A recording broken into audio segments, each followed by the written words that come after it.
আপনার মাধ্যমে মাননীয় প্রধানমন্ত্রীর থেকে জানতে চাই যে ফ্যামিলি কার্ড, কৃষক কার্ড, কৃষি কার্ড, হেলথ কার্ড যে ধরনের কর্মসূচিগুলো গ্রহণ করা হয়েছে তার ইতিবাচক কিছু দিক রয়েছে।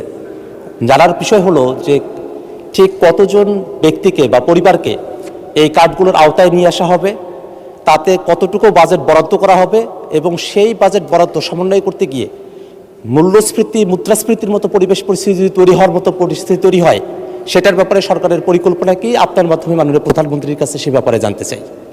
মাননীয় প্রধানমন্ত্রী। ধন্যবাদ মাননীয় সংসদ সদস্য। আপনি যে প্রশ্নটি করেছেন যে কতজন মানুষের কাছে আমরা পৌঁছে দেব, তাই তো, এবং মূল্যস্ফীতি হবে কিনা, বাজেট কত, স্বাভাবিকভাবে বাজেট কত এটি আমরা আপনাদেরকে এখনই বলছি না। অর্থাৎ আমরা পর্যায়ক্রমিকভাবে জিনিসগুলোকে সামনে এগিয়ে নিয়ে যাব। আমাদের এক একটি কৃষক কার্ড এবং এক একটি ফ্যামিলি কার্ডে আমরা রেখেছি কৃষক কার্ড যারা পাবেন সেই সকল কৃষক ২৫০০ টাকা পাবেন বছরে, এবং ফ্যামিলি কার্ডে যারা পাবেন তারা সে সকল নারী প্রতি মাসে ২৫০০ টাকা পাবেন। আমরা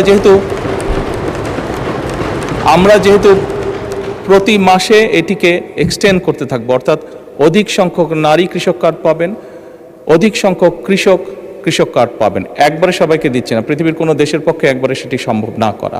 সেই জন্য প্রতি বছরই আমরা বাজেটের স্যাংশন বাড়াবো, প্রতি বছরই বাজেটে আমরা টাকা অ্যালোকেট করব, এভাবে পর্যায়ক্রমিকভাবে ধীরে ধীরে আমরা এগোবো।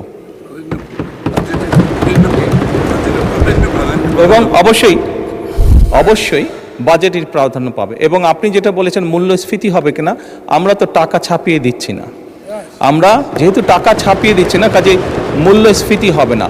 বরং আমরা মনে করি এই টাকাগুলো যখন মার্কেটে যাবে, যারা কৃষক কার্ড পাচ্ছেন সেই সকল কৃষক, যারা প্রান্তিক পর্যায়ে নারীরা যারা পাচ্ছেন টাকা, নিশ্চয়ই তারা সিঙ্গাপুর বা বিভিন্ন দেশে টাকা পাচার করবেন না, সেই টাকা লোকাল অর্থনীতিতেই তারা খরচ করবেন।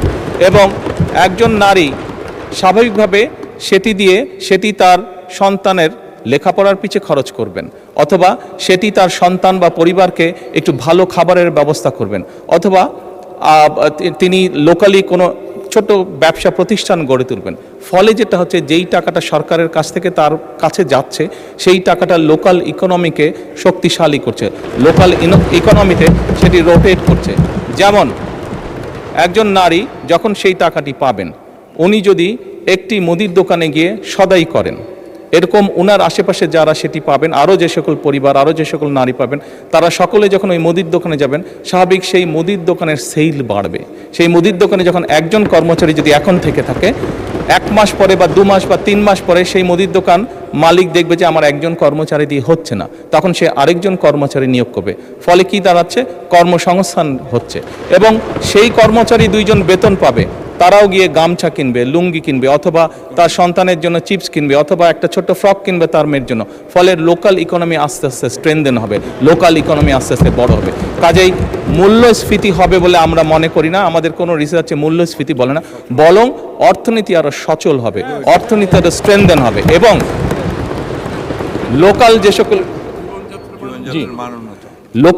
যে সকল ইন্ডাস্ট্রি আছে, বাংলাদেশের শতকরা 70 থেকে 80% মানুষ যে সকল প্রোডাক্ট কনজিউম করে সেগুলো লোকাল ইন্ডাস্ট্রি প্রোডাক্ট কনজিউম করে। কাজেই লোকাল ইন্ডাস্ট্রিগুলোকে স্ট্রেনদেন করার এটি আরেকটি উপায়।